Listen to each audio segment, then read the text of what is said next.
I enjoy the feeling of home, and I've always loved looking at land and kind of thinking of investment, in the future. Mm-hmm. So when the opportunity came for me to get into real estate, it just felt very natural. And to be honest, a lot of people were down on me. I was a young mom. So like, do you realize what you're getting yourself into? And I did not, but I wanted to. I wanted it really bad. So it had been something I had thought about for a while. So it was exciting.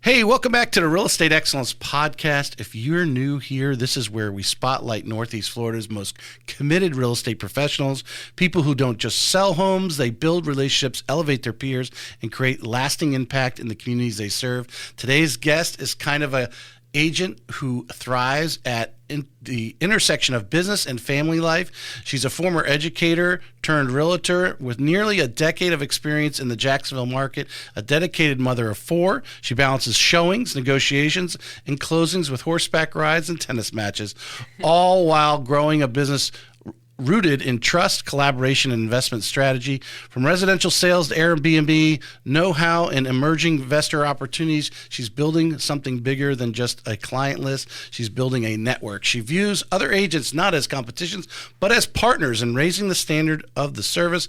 That mindset and her track record are why she stands out. Let's welcome Rachel Haynes to the show. Thank you. Thanks for having me. Thank you for coming over here this morning. You're coming down, right? McClenny is like northeast coming out of there. Appreciate you coming on. You bring a different perspective. And I really, this year in 26, to get really down to the grassroots.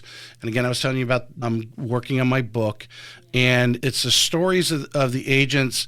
Hopefully the book will inspire, not only educate, but inspire, because we're going to find out what you're doing. As you said, most of your business this past year has come from the referral business, which I think there's any agent that gets in listers last. That's one phrase. Yes. The other one's that when you can sit around and the phone's ringing before you even have time to cold call people or go and market, somebody else is wanting you, and it's because some friend referred you or a past client, obviously. So, Rachel, as I always kick off the show, tell us a little bit about where you grew up, a little bit about your background. You said you actually started thinking about real estate as a young person. I did dream about it. I enjoy the feeling of home, and I've always loved looking at land and kind of thinking of investment, in the future. Mm-hmm. So when the opportunity came for me to get into real estate, it just felt very natural. And to be honest, a lot of people were down on me. I was a young mom. So like, do you realize what you're getting yourself into? And I did not, but I wanted to. I wanted it really bad. So it had been something I had thought about for a while. So it was exciting. I'm going to have you pull that mic just a little bit. Sarah, I got just about 6 or 8 inches from you. Just pull it. Pull it. Just pull. You can pull it. Yeah. Oh, like that. It's just on an arm. Yeah, there you go. Good. So let's make sure it sounds good. Okay. That's interesting. I haven't talked about that topic recently, but it has obviously come up. Right. The naysayers in your life, right? Mm-hmm. And some of them are the people that are closest to us. Yes. And that hurts even more. It can hurt or it can drive you. Yes, there is no doubt about that, because there's some internal, sometimes some family competition or that sort of thing, or I'm going to show you. But I think, would you agree the reality is we have to sit back and actually say, what does this person even know about what I'm doing? Yes. Yeah. Yeah, and then people can't always see your vision and your dream, and so you can't take it personally.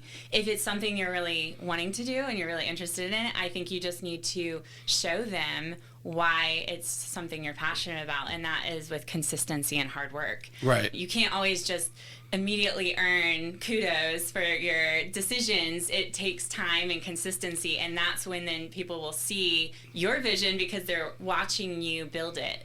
So we can get kudos for being accepted to some institution that will cost us a couple $100,000 over roughly a 4-year period. Right. Yes, that's easy. You get kudos for that. Yes. But to actually start a business that you can do with little to no money out of your pocket more, when you really think about it. Starting a business with, the cost of taking the course and the test, I mean, you're off. Right. You can hand make some business cards if you really want. I'm sure there's stories of people doing that. Yes. That is not applauded, which I think is just totally. I read somewhere, you said it just a few minutes ago. If people don't have the same, and I don't know who said this, I read it somewhere in a personal development book. If people don't have the same vision that you have, don't share your vision with them. Because if they don't see it the way you do or have the same aspirations, they will a lot of them will stomp on it. Yes, Yeah. and it will drag you down. Like sometimes you just need to keep things in here. Yeah. Work it out and let people see the evidence, and then they'll get on the train of belief because they're going to see you doing it. I mean, we're humans; we all need to see the evidence, right? I think more, and I think we're all guilty of it sometime, one way or another, and doing just that as a family member may do. But so I guess my learning lesson is, think about that moving forward when someone comes to you and says they want to do something. Just, say, okay, have you thought it out? Okay, whatever, I can help you with. And because you just don't know. You just don't know we got kids that have YouTube, they're not even teenagers, got YouTube channels and making millions of dollars right now. Right. Yeah. Yeah. Imagine if their parents said, "Oh, that's stupid. I don't want you on YouTube."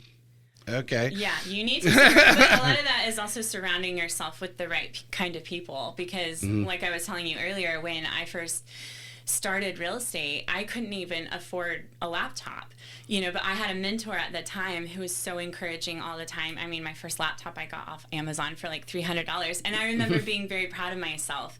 So I was really starting from nothing. And just were you married at the time? We were married, and we had 3 children under the age of 4. Already, you had 3 children already. So wow, okay. That's not an easy time of life. And so looking back, I can see why people thought, "You're crazy. What do you think you're doing? Like you're barely making it through the day." But honestly, real estate has fed my passion and given me something else that just has breathed life into me and then into our family, and we've been enjoying the benefits of that now for 9 years, and it's just snowballed with consistency. Well, and I think you just a thought that just came through my head. I mean, you've been doing it, you've been working and raising your family at the same time, which takes up a lot of your time. So you're not out there marketing or doing a lot of things that you want to call it a full-time agent, if you want to use that term, or someone who had full-time time to do it. But now your kids are getting a little older.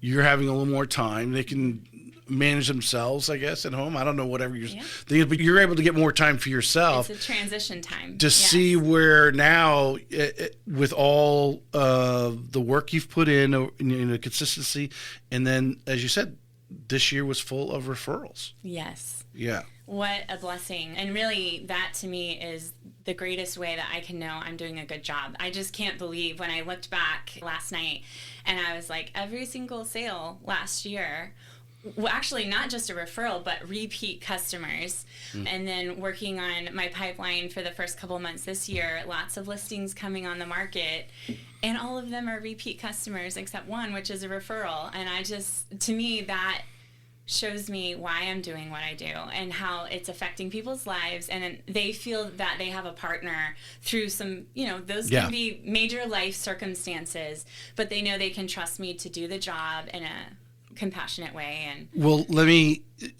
makes you feel that way, but is the real word, which I think is one of the biggest words for any sale, and I think people in general, this is an important word, confidence. Right. It's now showing I gave that. I thought I did well. I provided my real estate services to this person, and now they're telling me about others, or now they're calling me back. And that's really, you could talk the talk, but when actually what they're doing is really an endorsement upon your... A huge endorsement, and I don't take it lightly at all, because I value their trust, and I want to be a trustworthy person, and that comes down to integrity. And I think that's something you could probably agree with. Can be lacking in the real estate world, or can be perceived as lacking. So I think that's why it's such a huge endorsement for me, because I want people to feel that if they're coming to me with business, it's going to be handled with integrity. Yeah. So. Yeah. No, So, yeah, we can go on about the whole family thing and the trust and the confidence. And I think our friends and so forth. And now you've been doing it long enough. Some of your friends that may not have done business with you, 8 years ago, now would have no problem saying, hey, call Rachel. Right. She's still here. Yes. She's still doing it. Yes. Yeah. Tell us, what have you been doing? What do you think you've been doing from the standpoint of getting the referrals?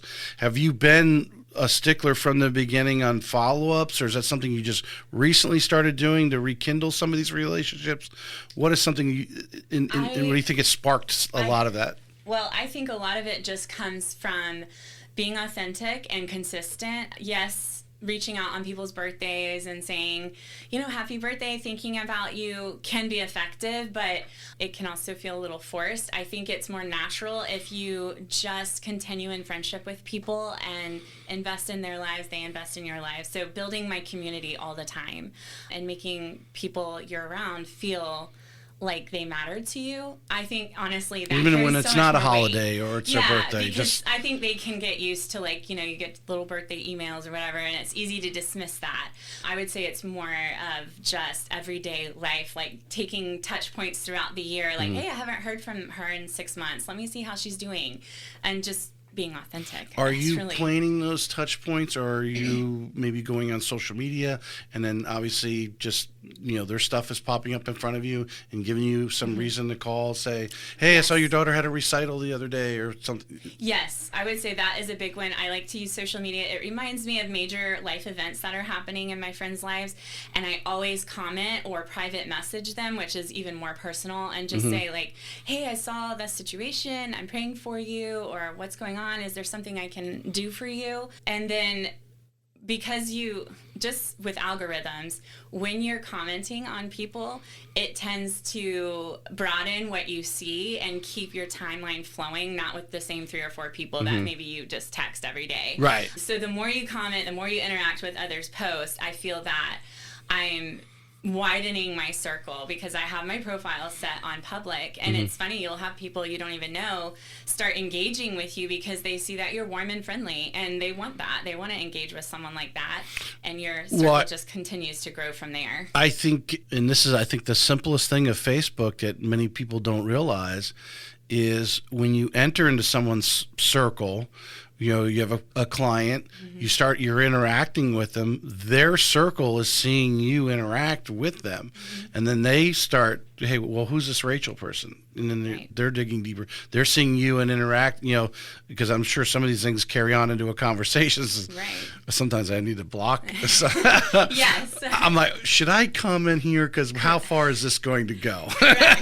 Well, that's where the way you communicate is so important, and that even goes into your transactions when you communicate with other agents or professionals in real estate world, and that's why I have that in my bio. It's really important to not view others as an enemy or right off the bat, I'm going to puff out my chest and come at you. Let's find some common ground. Let's find what our goals are and work together towards that.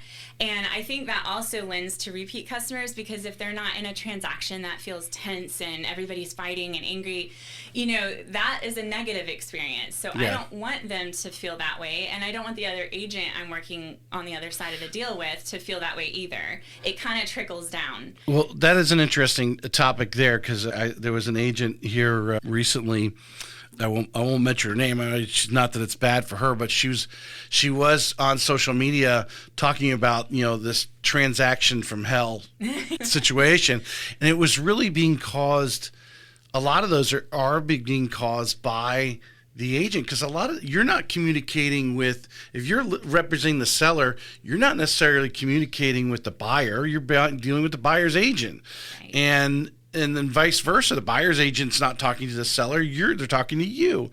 And the chest coming out, the friction, the ego, the defensiveness. How do how do you handle an agent? I've never done a transaction as a real estate agent with you, right. So I don't know if maybe you're one of those battlers or whatever. But how do you tone that down so you can win? Because I always say that the ultimate goal is you have a seller who wants to sell the house, yes. and you have a buyer who wants to buy it, and eventually they're going to come to some agreement. They might not be totally happy. You don't have to like each other. They don't have to be totally happy either. They just agree to sell it and sign the contracts. Well, but you're really putting your client at a great disadvantage if you go into a transaction with that attitude, because to me, that is not strong negotiation skills. I think it's actually very weak negotiation skills to want to argue and fight and be combative. Mm-hmm. And as you mature and you're negotiating, you realize that is just not the way to get what you want. So whenever I have a situation like that, I try to diffuse it. I stay very professional. Mm-hmm. I don't engage in the back and forth. I just, I'll answer the questions. If I feel there's a lot of combativeness, right. I'll answer the questions directly and politely, but I just refuse to engage in the back and forth arguing. And having been in sales most of my life, you have a captured audience. Mm-hmm. You advertise the price and you advertise this house, there's only one house with that address. Right. And these people are interested in it. So it's not like selling cars where they can go down the street and get the same exact car, right. and negotiate a lower price because someone's willing to sell it to them, right. for whatever less. There's only this house. It's in that neighborhood, and there might not be that many other houses. This is very uniqueness, right? You have a captured audience, and you have someone who wants to sell, who obviously lives in the house and has come to an agreement to sell it. And you have someone that says, I want to live in that neighborhood, and that's a reasonable price range of house. Let's get into it. Mm-hmm. And so you have a captured audience. So it's not like you need to get too emotional over it. It's right. just like, okay, let's mediate this situation. Correct. And I mean, Jacksonville is what do they call it, the smallest big town in the U.S. I mean, it's landmass size huge, but really once you're around for a few years, everyone knows you, even if right. you haven't met them. So it's really important to maintain kind of like dignity credibility throughout the transaction, and allow the other person to have dignity, because you never know when you might cross paths again. So why would you want to approach right. a situation in that way? So I think it's better to be the diffuser, like you're saying, and kind of take and the new agents out there that may be listening, maybe you only have a handful of transactions, but you just said something very valuable. You don't know when you're going to. You might be making an offer on a house with that agent again 3 months from now. And you're like, oh, I got this. They want to buy this $800 million house. It's a great sale for you, but this is a great house, and that agent's the seller, and they've got other offers. Mm-hmm. And you were a jerk the last right. time you dealt with you. So what do you think's going to happen? Exactly. And the only person that it's truly affecting is your client, because now they're at a disadvantage because of your interpersonal relationships right. with other professionals in the field. So I think maintaining integrity, very important, and it can be hard. I mean, we all get in very heated situations, but maintaining a level of calm is really important. Do you think that obviously if you're not experienced, you don't know what you can ask, what can you talk about? Obviously, you guys are governed by some guidelines of mm-hmm. ethics and so forth. But when you have an agent who likes you, mm-hmm. they're like trying to help you guide to, hey, this is what my seller really needs, or hey, how can we work this out? If you can get me this, if we can meet in the middle on these, I think we can get it done. Right. That kind of conversations start to happen, and your two agents are working together yes. to make the deal happen, mm-hmm. which is why everyone's paying you to do it. But I don't want to say necessarily an inexperienced, because I think there are some experienced agents out there who have, it must be ego. Mm-hmm. Because I can't believe it's experience. An inexperienced person would be like, can I ask Rachel, this question, or, hey, where do we need to be at to be competitive here? Those type of questions to help you hopefully facilitate helping them get the deal, and of course your seller being happy. But that can cause a little bit of angst, but where an experienced person's having this issue, it's more of ego than anything else. It's true. We all have to battle the ego, mm-hmm. But shouldn't bring that over into your professional life. It's just not in my experience, is not to the advantage of your customers. It's just advantaging yourself and trying to portray yourself in a light that maybe isn't really authentic. So you're having to, like we said, rear up and really, and it's like, you're not being productive because you can't reach an agreement. And so if you're battling all the way to the finish line, I mean, there are situations you have to, but it can still be done in a way that maintains your dignity, the dignity of your clients, and get the job done. I think being able to go back to your client and say, hey, I went to battle. Here's the good news. Here's the bad news. Right. That's really what it's all about. Hey, I asked for what you wanted. I was able to get you this. And most people actually, as we know our president does, he asks for the world and then he settles for, Well, and that is part it's of the art of the deal. You need to anticipate what your client's true needs are. So that when you're negotiating, you land somewhere much closer to what their expectations what their expectations are. You've worked for a couple of different brokerages since you got started. Well, let's dive in exactly. How did you eventually make the command decision like, hey, I'm getting into real estate? What triggered that? Well, being a young mom, I was teaching violin at the time, and I play violin, love it, and enjoy it very much. But I thought, this is my time while my kids are young enough where I can grow into this as they age and give me time. So I had always really been interested in it, and I don't even know what event triggered it, but I was ready to go. And I did have a lot of pushback from people in my family, and it's understandable considering where I was at that time in my life. But it was amazing. I've just seen through the years, like, what a service it has been to the people in my life. I mean, it's really helped me to develop into a better person, to be able to communicate better, to have stronger and more meaningful relationships with people in my community.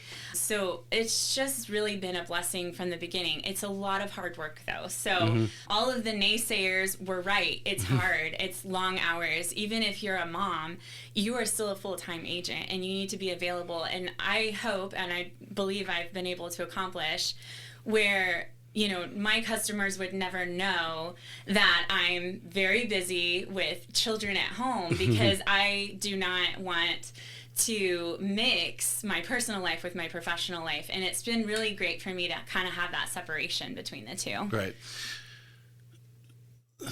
You said something earlier, and I don't know if I heard you correctly. Your broker actually paid for your... Yes, my very first broker, which I was with them for 6 years. Yeah.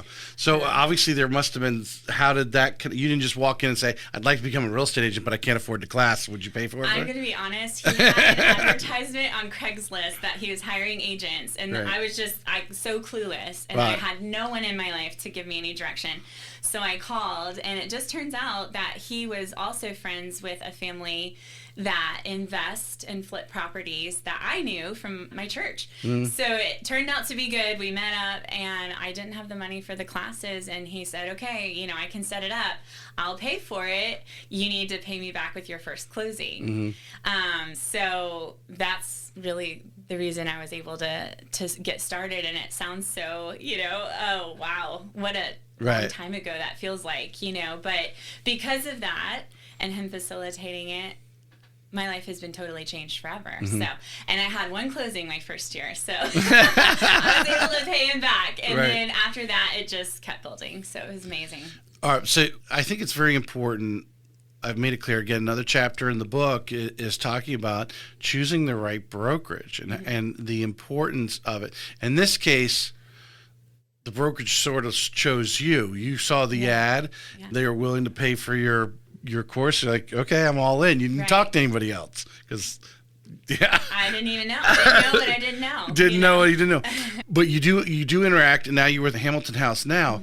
But you see other agents and so forth. How important is it for an agent out there to find the brokerage that, and I'm going to say, they click with, that does business the way they do, supports them the way they want to be supported, more or less. Some need a lot of support. Some don't want, hey, I'll just go to EXP or Real or whatever, and don't, I'll call you type of, some people want to operate in that, and that's cool. But how important it is to in your business to click with a brokerage like that, to find that one where you're at home. Right. Well, it kind of depends on where you are in your business. I think there's some people that would say it doesn't really matter. I just want to hang my license because I have my clientele and I have my own business that I'm running. You're basically your own, business operator in a sense. So, and that was good for me for a long time. And then as I matured through real estate, I realized I really wanted other people around me, other agents who were pushing me.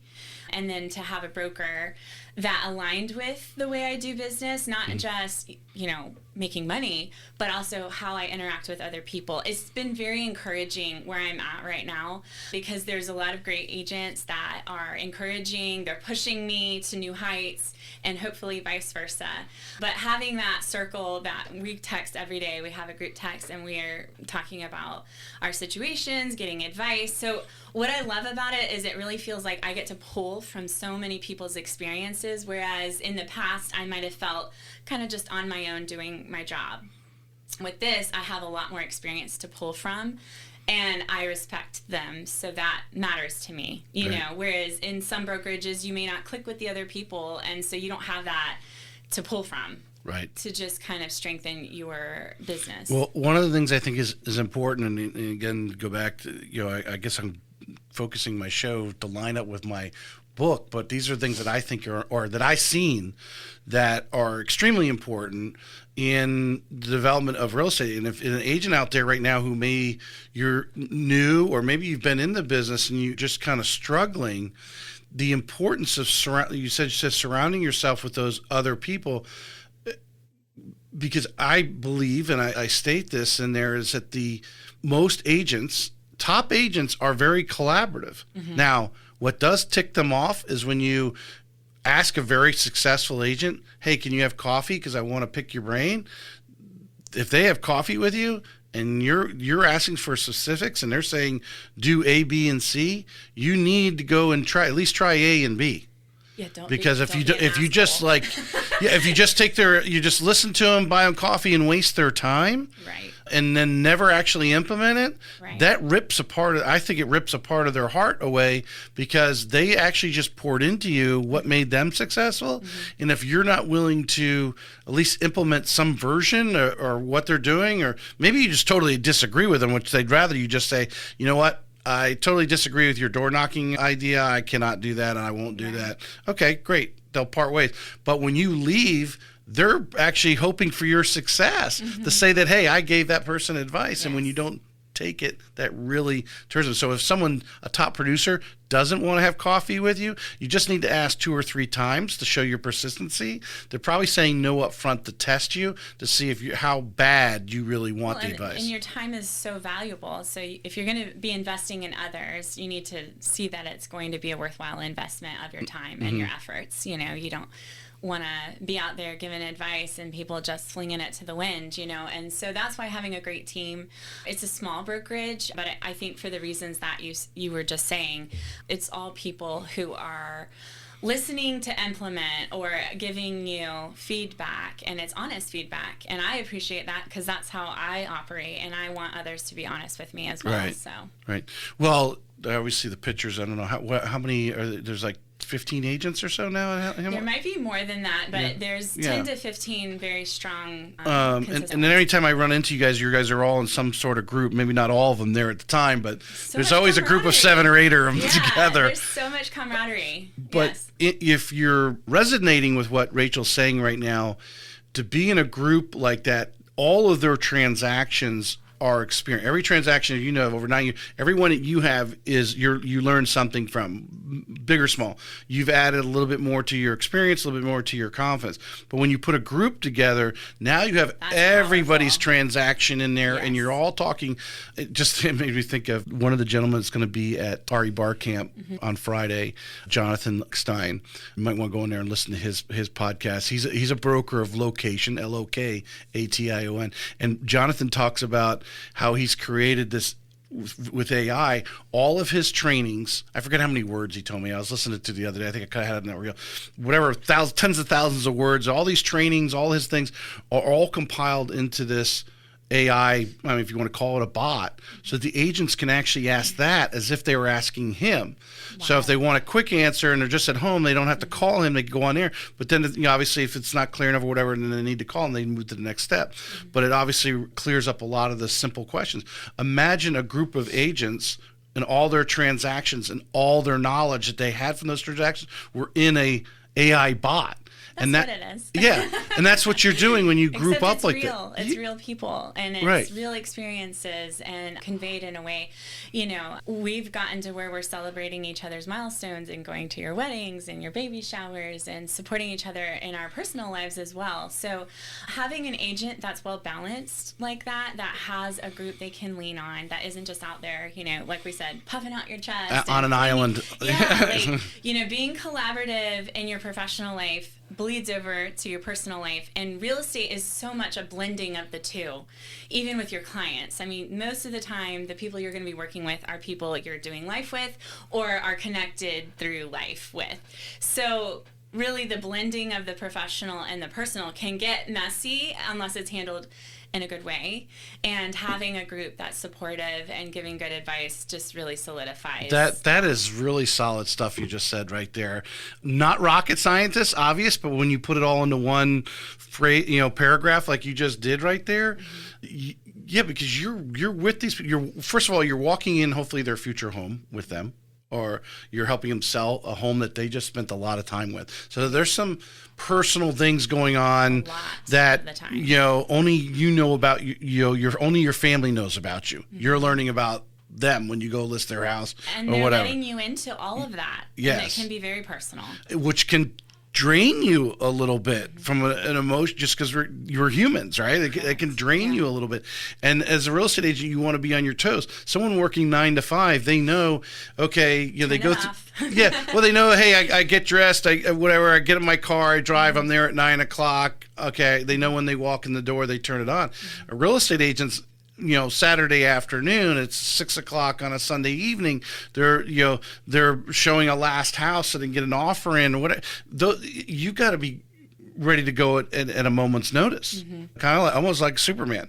You got to be ready to jump in the phone booth, whip around, and you're ready to fly. Well, and like you said, so how do you recharge? And a lot of time, for me, it's relationally. Having like a group of people like my brokerage where we can vent, we can support each other, we can coach each other through, a lot of time, like you said, we're all human. There's times you get emotional, and having someone come like, okay, how about we take a step back and breathe, think about what you're saying or doing. It just really can help ground you when you're juggling a lot of interpersonal relationships that maybe aren't even yours, but they become yours through the transaction to guard and to protect your client's interests. So it can be a heavy burden, and having a group to support you makes a big difference. So. Well, the importance of real estate agents, they're on their own island a lot of times, and how close you are to the mainland is up to you.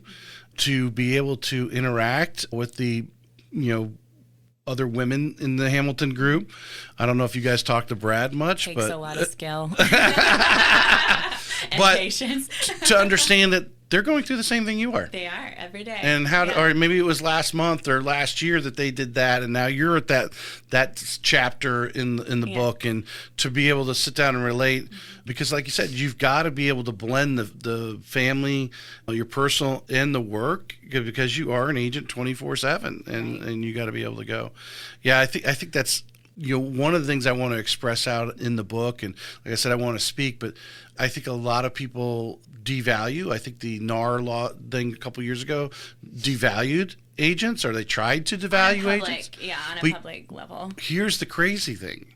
As I was just at the NEFAR, Kim Knapp was becoming president. I went to the ceremony the other day, and one of the things the host was talking about was the percentage of people that are using a real estate agent. I want to say is 88%. Is up. People who for sale by owners are way down.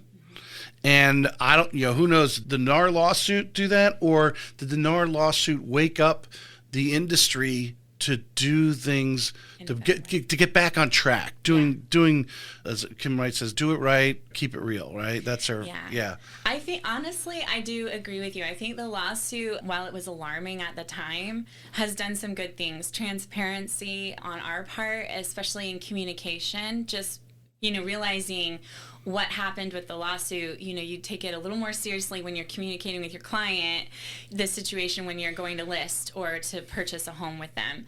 But then on the other hand, I feel like it has shed some light to the general public of what we do. Right. And honestly, I think it's helped to better educate a lot of people about, I know, how they always say a doctor is his own worst patient. I know as a realtor, I need a realtor. When I sell my house, and I say that to the girls at the brokerage all the time, like, what are you going to have to help me? Because I know how hard it can be, and I'm my own worst enemy, only because I'm walking through it with all these other people. So, yeah, I think it's been good, and it's really kind of cast some really good light on the real estate industry and required agents to step up and learn to be more ethical and how to communicate better with their clients. So I think it's good. With social media, everything lights on fire quickly. And obviously the counteract what agents and everyone perceived was an attack on real estate agents, which I believe it was, as attack, they countered with, no, this is me, and this is why you need me, and that message was pounded out there. I am valuable, and I need to communicate why. Why am I valuable to this transaction for you? How can it be better for you as a client? And it can be a lot better.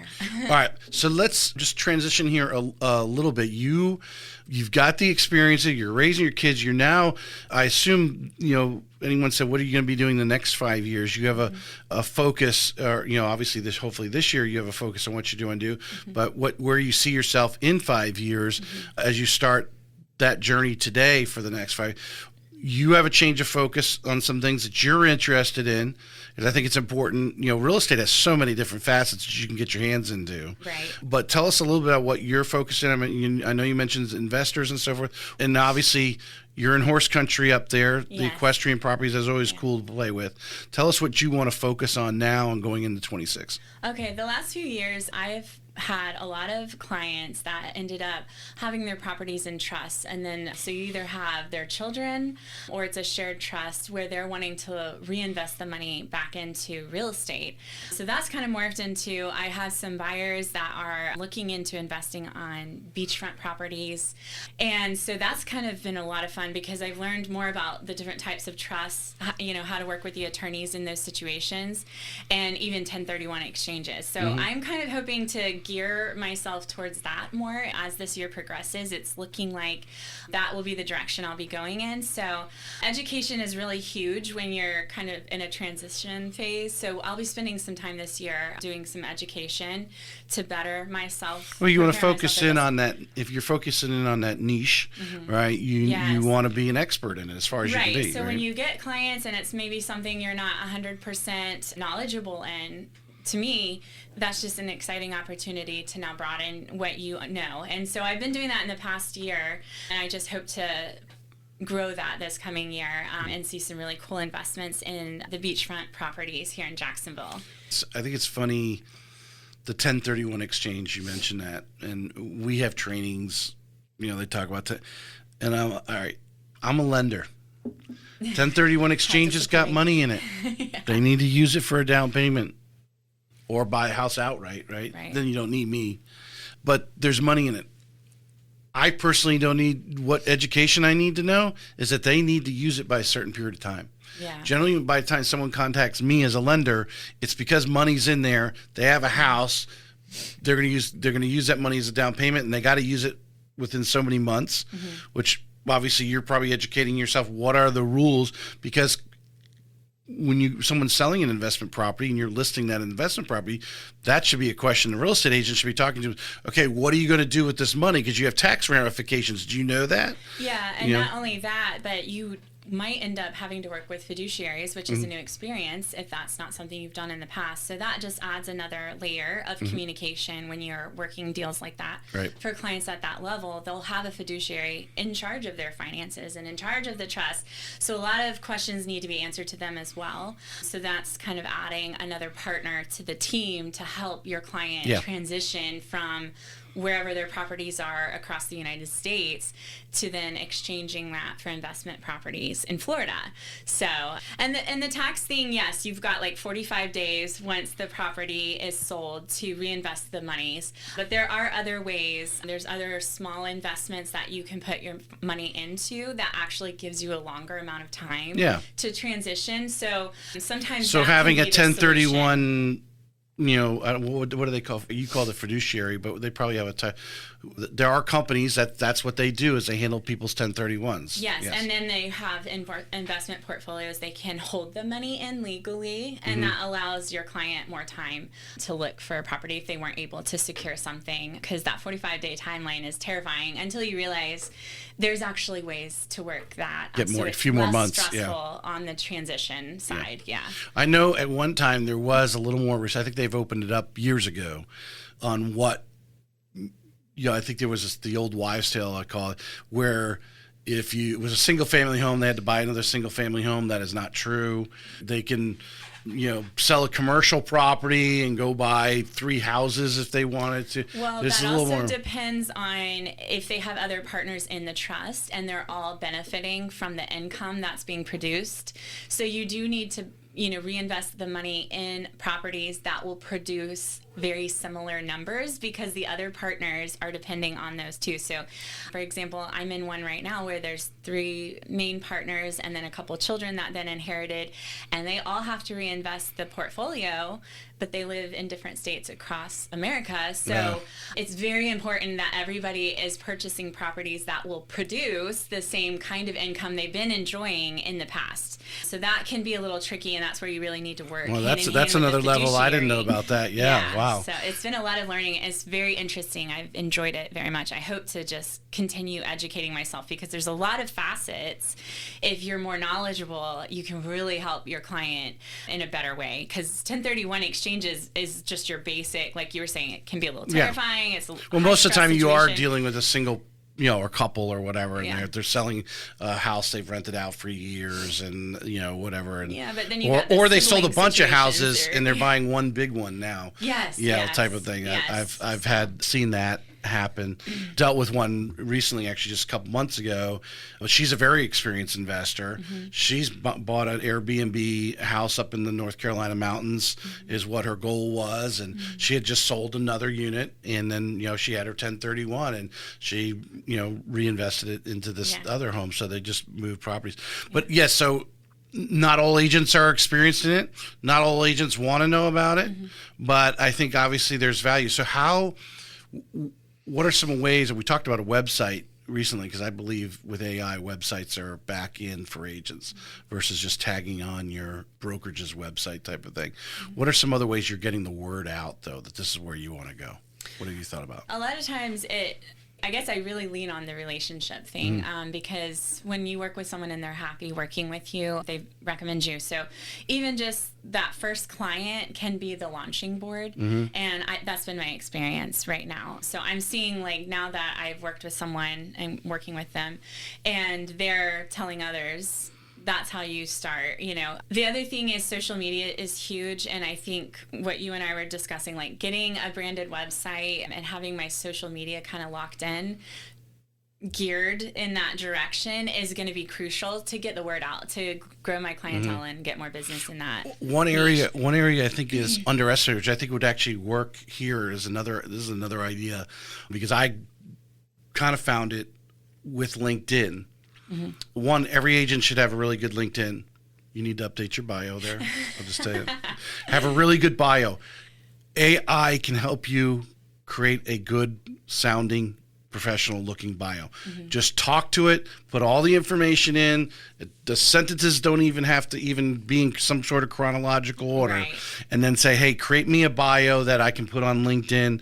And then you have something, you have some putty to start to mold into what you want. But anyway. Well, LinkedIn is a great source too, because I just actually upgraded my LinkedIn profile to a sales version where you're able to connect with other people in your industry across the United States. And so that's been really neat. I've been delving into that the last month or two, trying to learn a little bit more about it. But it's a great way of connecting with people that are also transitioning across states. Yes. So that's been neat, and I'm probably going to be delving into that a little Well, bit especially more, if you want to get in the investment world, because the investment doesn't always come from our back door. It's sometimes people that are out there. But or even internationally. So, you have two areas in LinkedIn. You can just do a post, or you can do an article. And what I found was, I clicked on article, it's actually, it calls it a newsletter, actually.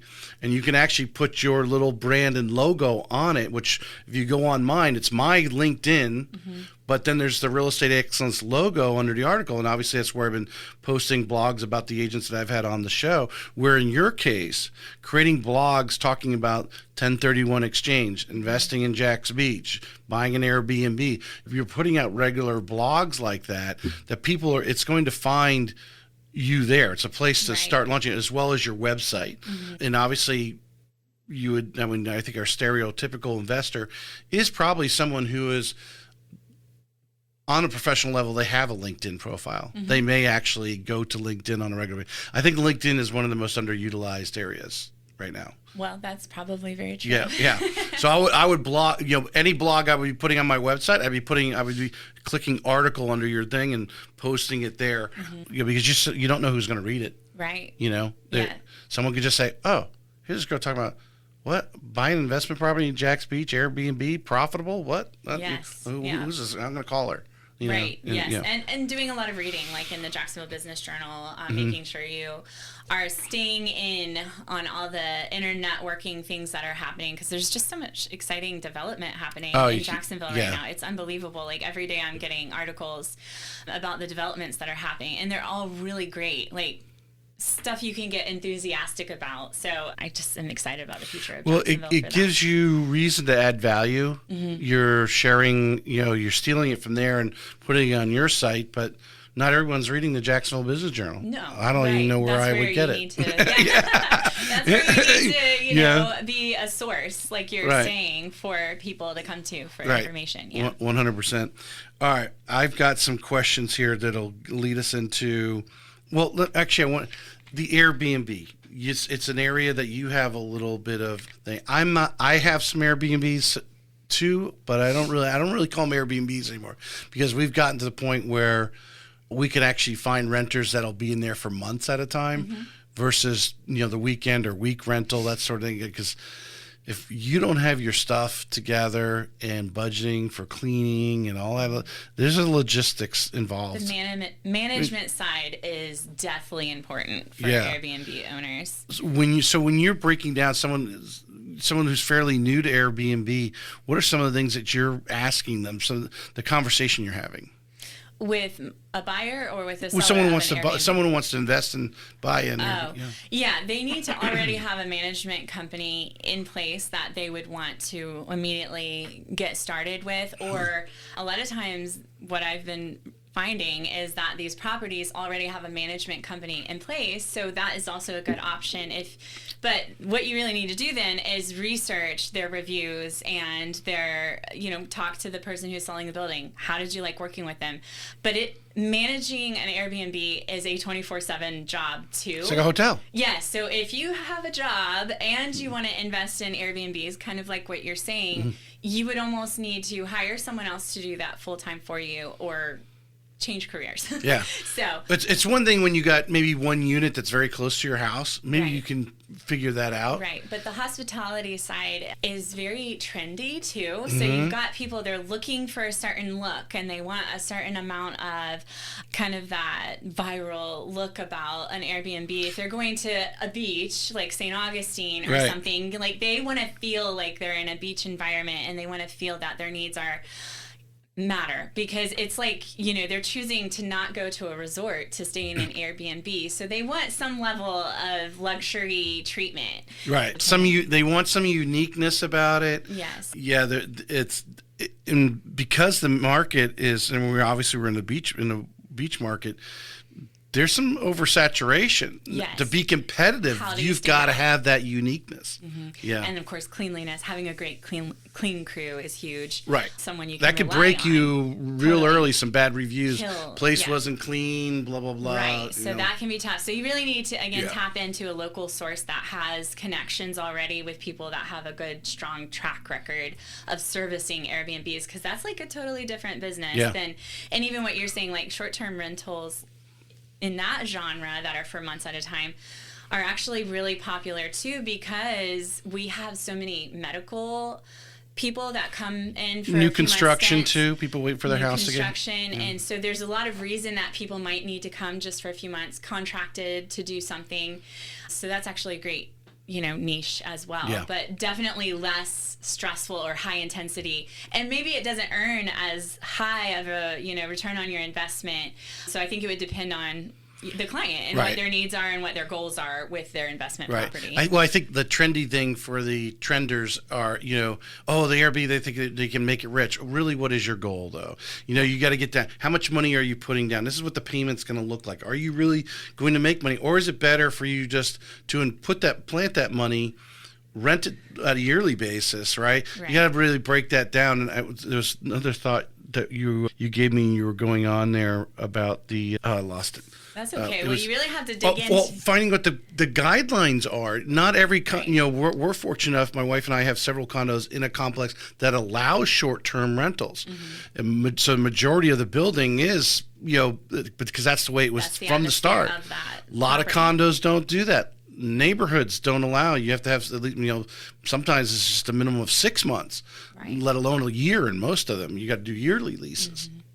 So and when you're going in and looking at properties that are already being used as Airbnb, a lot of times they'll say, we net 150. Well, is that really the net? And you're like, you're getting net and gross mixed up. The finances are not adding up. So you got to be able to dig in and really pick apart exactly where all those funds are going. And it's remarkable how much of them are being reinvested in the property or in the management of the property. So really have to have a good grasp. Well, there's definitely some really great loans out there as well. Just throw that in there from a lending standpoint. Mm-hmm. So depending on your situation, obviously if someone has owned the place for years and they've got a track record, or the management company has a track record, they generally have the book on, hey, this is the money that's come in and this is the money that's gone out. Mm-hmm. Those things will help you get loans. But obviously our DSCR loans, debt service credit ratio loan, is probably one of the most popular for these type properties. Mm-hmm. It's, hey, how much is the house going to cost you? What is the going rent that's possible there in that house? And do you have a down payment? Right. Yeah. DSCR is what you're talking about. Yeah. And if you're putting the DSCR we found recently with some different investors, if you're putting 30% down, so you got a nice bit of money down, and obviously you got a great credit score, the interest rates on it are actually very, very close to what you'd be getting if you were doing a full document loan. So we call them equity-based lenders that we use to fund these. Mm-hmm. You have to realize, so down payments. So if you're coming in with 10% down, there might be a loan for it, but you're going to get hit hard on an interest rate because you're only putting 10% down. Yeah, but you're also not having to use your own personal income. Well, so, true. It's one of my favorite products because of that. Yes. It really can be a great stepping stone for someone just getting into investment, as long as they're investing it wisely. Yes. Well, I guess I'm always thinking about it, but you have to step away sometimes. The cost of the money sometimes is not a deterrent because of what the reward may be. Right. Get you launched into that new, career or path that you're investing in. And I think one area too that people don't know, so people have changed jobs over the years, have 401ks they haven't put in to their current 401k. Mm-hmm. In other words, you've got it sitting out there. You can roll it over. Equity Trust is a company that I use, where I have two condos that are basically roll over 401ks that I pull over there, and we paid technically cash, but they're actually my real estate IRA, if you want to call it that. Real estate IRA owns those two places. Yeah. So, it just depends on what the rent goes into that every month, and the expenses that need to be cut out come out of that account as well. I technically don't own it. My IRA owns it. Right. Type of thing. So those are another. And it's higher yielding, right? What would you say compared to? Well, I'm proud of it because I bought it the right time, and between the time I bought it and now, the equity in it. But I think if we really got down to it and said, hey, there's another opportunity. Hey, we can get this unit over here. Maybe we could fix it up. Because people use it to flip too. Right. You can use it to flip. Yeah. I mean, you don't have to do long-term hold. Hey, the equity's there. Let's sell these two. We can go buy these other 2 units that, we could do some TLC and we can get a higher yield on type of thing. So that's like any market in that situation when you're buying and selling real estate for investment. All right. These are the top trending questions right now. Okay. We'll put you on the hot seat. Uh-oh. Is now a good time to buy or sell, and why? I actually do feel that it's a really great time to sell. Buying can be relative to the person's situation. So right now I've seen a lot more activity on listings, and really what's been interesting is I've been able to kind of backfill coming listings with interested buyers before I even put them on the market, which has been kind of cool because the last couple of years has been rough and a much tougher market. So to me, that says a lot of positive things about the start of this year. So like I already have interested buyers for things that haven't hit the market yet, but we've just had conversations because of another listing. And so they're like waiting for me to give them more information. So for me, that seems very positive. The buying side, I feel affordability is still an issue. Challenging. But maybe it's going to improve this year. I don't know. Yeah. The predictions are that it will improve. I think it just, again, depends on our specific market here in Northeast Florida and like what are wages doing, who's moving in, who's moving out. So I'm going to wait on that one.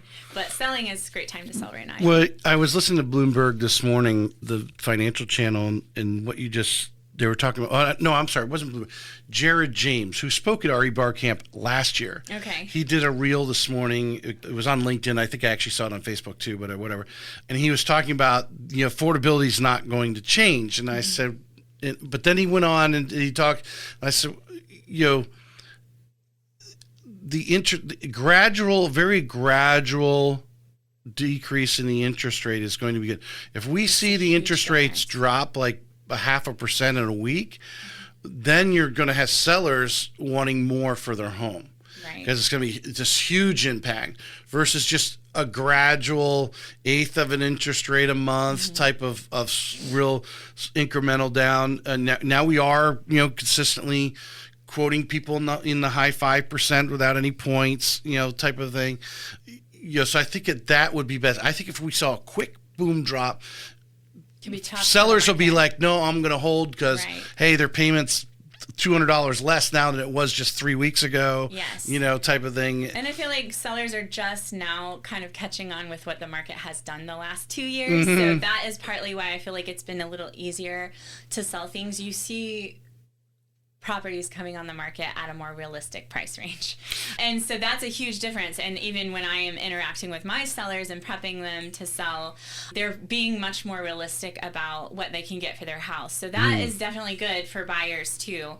And possibly why you're seeing so much action on some of the listings coming up, because now people aren't pricing high and then having to drop because they're not listening. They've been watching their neighbors sit painfully on the market for 2.5 years or whatever, and so they're coming onto the market much more realistic. So I'm enjoying the benefits of that. So I agree with you, incrementally would be so much better because any sharp drop is going to affect the psychological aspect for sellers, and you can understand it. Yeah. But you mentioned something earlier that you actually have some buyers in your pocket, so to speak. They're looking for a certain situation, whatever its price point, neighborhood, whatever it may be.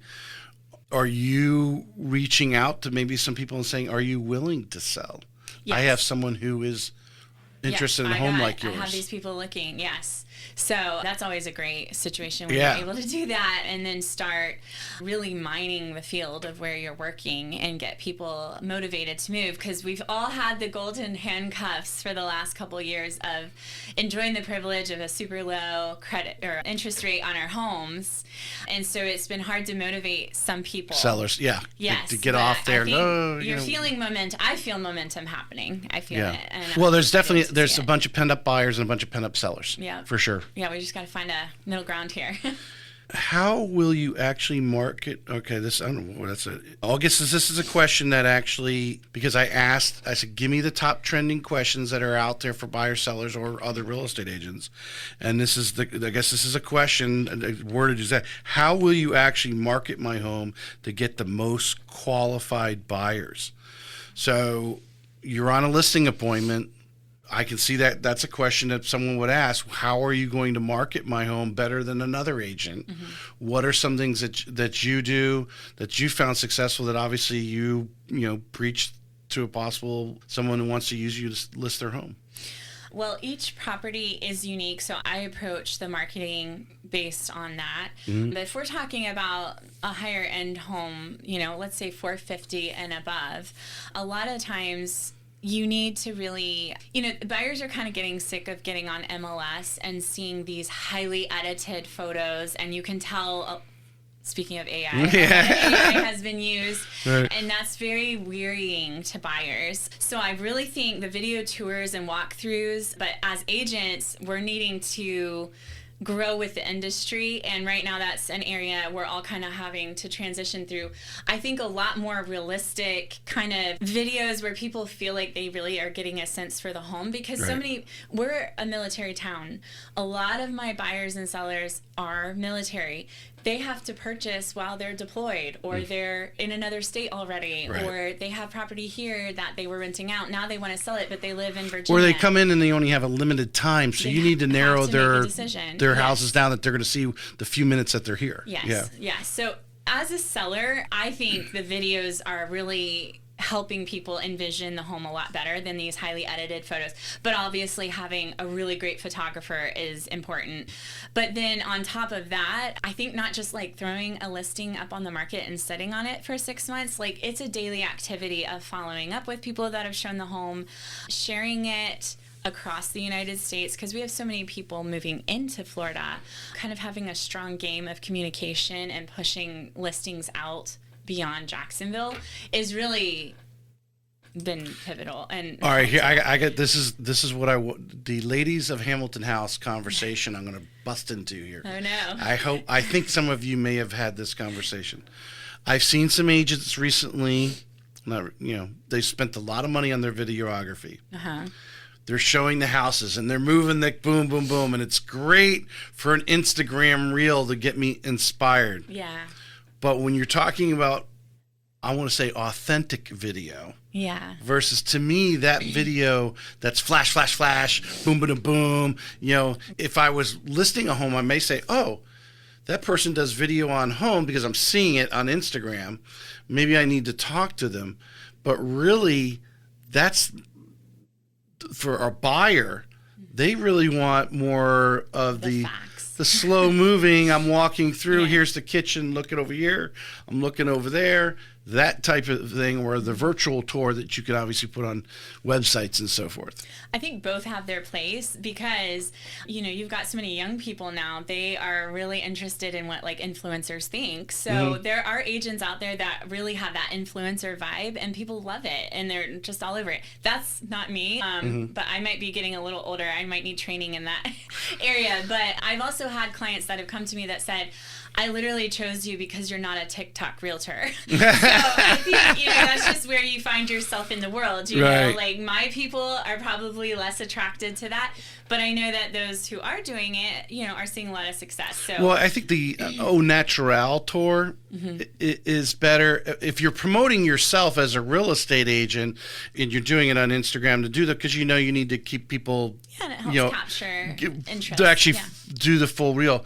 But the actual house, hey, I'm at the front door. Let's walk in. Come on, let's walk in the house. Just like they would be walking in the house, because they're not there yet. They want to see it on video. Yeah, what's the product you're selling? I Make think sure that's, the focus. Exactly. What is the goal of the video? Right. Is the goal of the video to sell the house, or is it to sell me as being a representative of your house that we're not videoing right now? I think many of the agents that are out there, if they took the money they were spending on videography and do what we talked about, Read Tomato, got themselves a professional website and started focusing on video on that website, blogging on that website, and becoming an expert of whatever, or Airbnbs at Jack's Beach or whatever it is, and just starts filling it, because AI, I think, is going to overstep all of these things. And that's just my opinion. Let's go on to the next question. Okay. What are the must-know pitfalls for first-time home buyers in 2026? I would say being prepared for the negotiations. The emotional side can be very difficult. It's easy to see people get very emotionally attached or involved before it's their property. And there's a lot of ins and outs as you're going into the transaction. So kind of being prepared to let your realtor do the job, because I know a lot of times with first-time home buyers, there's so much real estate TV shows and blogs or whatever, so people come in thinking they have an idea, but the reality is you come in, you need a professional who can negotiate for you, so you need to find someone trustworthy that has great track record and repeat customers, whatever, great reviews. That know of these pitfalls. And then just trust them to guide you through those. You may not even know their pitfalls because they're just walking you over them. You can't know because they already know. Done it. They've already filled in the hole for you. So that can be tough. I would say the only other thing that I think sometimes first-time home buyers are not educated on, only because they just don't know, is just the cash that you need to have on hand before closing for the inspections, especially depending on the type of property. Like, we're not just talking one home inspection. You might need a pool inspection. You might need additional inspections on the foundation. So when you are looking at a certain type of property, ask your agent, what can I expect to have to spend, because that may factor into your negotiations too. So feeling that your agent is really educating you and guiding you, I think, is very important for a first-time home buyer. 100% agree. I'm going to add the lender side to that. There are products that we can get you into a home 100%. The agent, if you got a good agent, is going to negotiate, could have your seller closing costs covered. Right. But like you said, you still, in most cases, you got to give a deposit for the appraisal. Yeah, so you got to figure $500-$600 for that. Can put it on a credit card, so that's easy. Right. But the home inspection, that obviously, I don't even know what the budget is for that now. Is $1,000? It's so much more than it used to be. So that's part of it. Is like, even for us, you'll tell a client what you've known, and then it's like, for the past couple of years, it feels like every couple months, prices have been going up. And so I'll just say one thing that I've noticed most recently is some title companies are requiring you to pay for the survey before closing. And I've never had that happen, but apparently the reason being, a lot of times these title companies are ordering surveys, the deal falls through, and they're being left with the bill. Well, that's never happened before. So, it's just really being with someone that's more educated on what's going on with the process and what can I expect, because it has been changing a lot in the last year or two. I will put my 2 cents in. I have seen that. Now, you and I are not doing 1,000 transactions a month, so maybe if I saw, that level of volume and saw what happened there are title companies that we know here in town that they just see that as part of doing business, and they'll roll the dice. Because personally, I don't think the amount of surveys that are being ordered versus the deal falling out, right, I don't see that as high. They just roll with it. Well, path of least resistance. To your point, my response was, my client is not paying for that before closing because they have money in equity, not in cash. And so we were able to find a survey company that will accommodate that. But again, you need to be with someone that is willing to push back for you and be like, well, listen, this is important to my client. We're bringing you this huge deal. Let's do what's best for the client in this situation. I would put out those are listening right now as from agents. The sellers should be paying for that survey. And if they don't have a recent survey, they're coming to the table looking for a cash buyer.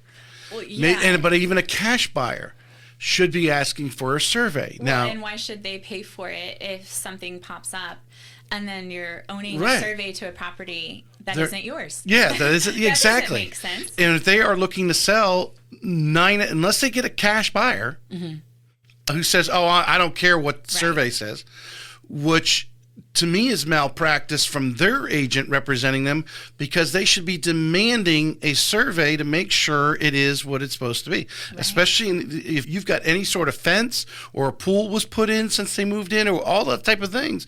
All those things are catastrophic financial situations they may run into for a $500, $600, $700 survey. You know what I'm saying?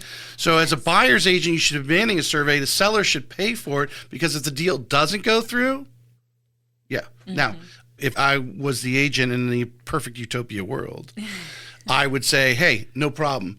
Seller, you're giving us your credit card. If the deal goes through, the seller will pick it up on the closing statement, and you'll get it $500 or whatever it is added to your proceeds to reimburse you for the survey you bought for your house, because you're supposed to have a survey. Yeah, but if you work with larger properties like 9, 10, 20 acres, it's not $500. Well, that's, I mean, so that's where no, totally understandable. But if you're selling 5, 10, 20 acres, you should have a survey. Yes, except in my experience with a lot of those people, the property has been passed down through family. Sure. So a lot of times they've owned it for 30, 40, whatever years. They don't have a survey. They haven't had a survey. Well, I mean, there's no doubt. I mean, we know vendors that would obviously collect at closing or whatever. But that's my point is, stop disservicing your buyer by saying you don't need a survey, or the seller coming to the table and they don't have a survey. A survey is needed in Florida if we're going to lend money. The title company's got to clear it. So the seller should have a survey. I would not be asking the buyer to take it out of their pocket. It should come out. That's my opinion. Just giving my opinion. I'm with you on that. Yeah. Pricing is big. We mentioned it a little bit earlier. The neighbors seeing the others sit on the market now want to price well. How are you having that conversation about pricing with your listing? I'm just presenting the facts. Having good comps or knowing how to do comps is really important.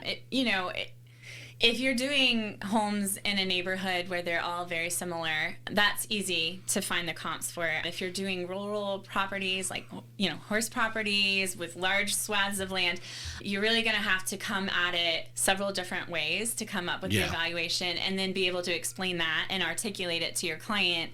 And I think if you do a good job, they're going to understand why you're recommending the price that you're recommending. So really, again, it kind of falls on the agent to be well-versed and be able to articulate why they're pricing it the way they're pricing it. Still, constantly people say, oh, didn't Zillow have it at, every time, oh, Zillow had it in this price range. And I'm like, okay, but you actually can get like $20,000 more than that. It's just a matter of checking these boxes, getting these prep works done. So you brought up an interesting thing, because obviously, these properties out there, it's not every day that a property with 20 acres sells, right? Let alone a certain area. Right. And you possibly ordering an appraisal before as a seller could be, so helpful. You could undersell your house.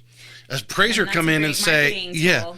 So just another thing to have in your tool chest is to have obviously an appraiser who is experienced in the rural lands, farm, horse, whatever it is zoned for, and coming and getting your pick, because you could undersell the house for $20,000, and that appraiser might have charged you $1,000 to do the appraisal, whatever it might be. So you could leave money on the table by guesstimating. So having this knowledge and then having an agent who already to comp that, and really narrow it down, because you and I know there's deals that have transacted with large lots of land where people have seriously undersold, or people overly bought. Well, because I think a lot of people have in their heads still like what an acre should be worth, and you would be shocked what you can sell 1 single acre, no well, no septic for these days. And so like a lot of times when you're calculating, you know, the value of the property, you need to look at the home separate from all these acres and kind of look at the valuation based on what is raw land selling for. Okay, what is land with a well already on it with no impact fees, because that's all part of the evaluation. You know, if somebody's not coming in spending 20, 30 grand before the house is even built, that's a factor. And so it needs to be considered. Well, it goes back to having an agent who's dealt with that. You know, hey, if you can buy the land for this, but before you put a house on it, you're going to have to do all this. Yes. And let alone some of this, you know, you might have 5 acres, but 2 of the acres are wetlands, and you're not allowed to even get anywhere within 100 feet of that. You know? Yes. Yeah. It is Florida, right? This is like the oceanfront property in Arizona. We could sell you some wetlands in Florida. So you need an agent who, which I'm sure you probably have done, put some boots on and gone and walked some properties. That's my favorite thing. I love it. Yeah. Out there in the woods. What is the biggest mistake you're seeing agents right now? The question is, what is the biggest mistake real estate agents see sellers make? Not prepping their home properly. I can't tell you how many listings I have shown in the last couple years, I feel in particular, where the homes are just not ready to be shown and shouldn't be on the market. I think that might be coming from the COVID era, where you could just like throw your house on the market and in a couple days get a full price offer. It might be, but I found like in a lot of tours, the homes are really not ready to be shown. And that's another way of leaving money on the table, because sometimes just the feeling of walking into a house that's clean and bright and the light bulbs are all working can make a tremendous different experience for the buyer. And so those are things that always bother me. And I find that to be the fault of the agent who's not telling their client to be better prepared for the showing. So I would say that. I think people discount or devalue time, if I want to word. You know, we could put this house on the market, but the likelihood that someone's going to walk in and see this vision, because a lot of buyers want turnkey.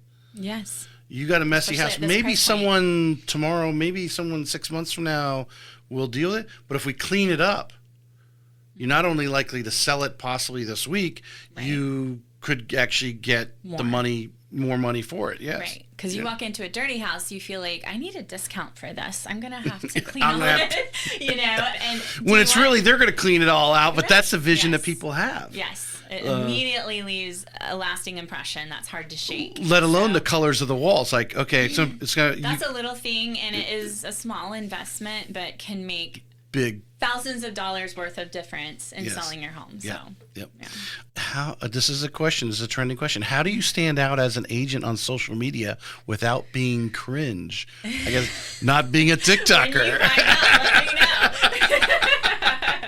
You guys are at Hamilton Nest. I imagine you guys talk about this kind of stuff. What are some of the agents? Because I've seen the list of the agents, so I don't see them all the time. I see some of them. Like Amber, posts a lot of stuff. Right. Family, all that kind of stuff. I see her on there regularly. But there's others that don't do anything, or I'm not seeing it. Right. Yeah. Well, we actually just hired a few new agents that I'm really excited about. They are doing a really good job. I've been watching them on social media. So I think it depends, again, on the type of clients you attract. I have found just being authentic and sharing my life, honestly, advertises me in a better way than me always trying to like put on something that I really am not. But then I feel that there's also a part of like, you can't just say, well, this is the way I am and that's how I'm going to be. Like, you need to always be willing to grow and change.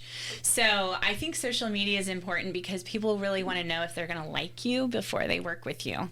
And so social media is a great way to kind of put yourself out there and let people see who you are. Well, you bring up an interesting topic, not only for social media, but I think as someone who is an agent, who is you mentioned it earlier.